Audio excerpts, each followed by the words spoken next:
Hello guys, good morning. তো আজকে আমি ম্যাকআউটের ওএমআর সিন নিয়ে কথা বলবো।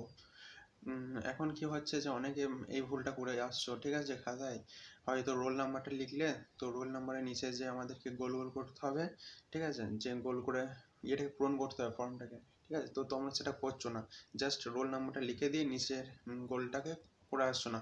তো এই ভুলগুলো খুব হচ্ছে, এরকম ভুল করো না, ঠিক আছে? এই নিয়ে খাতা ফিল আপের প্রসেস নিয়ে আমার একটা ভিডিও আছে, আমার প্লে লিস্টে দেওয়া আছে, গিয়ে দেখে নিও।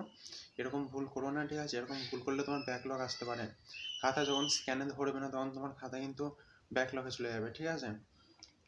আরে যেটাকে আরে বলে, ওই সাবজেক্টে তোমার সাপ্লি আসতে পারে। তো সবাই যেন দেখে শুনে ভালো করে ফিল আপটা করো, রোল নাম্বার দেবে, নিচে নিচে গোলগুলো ঠিকঠাক করো, এবং প্রতিটা জিনিস যেন ঠিকঠাক থাকে একটু চেক করে তারপর লিখতে লেগো, ঠিক আছে? এবং ম্যাক রিলেটেড ভিডিও পাওয়ার জন্য আমার চ্যানেলটাকে এক্ষুনি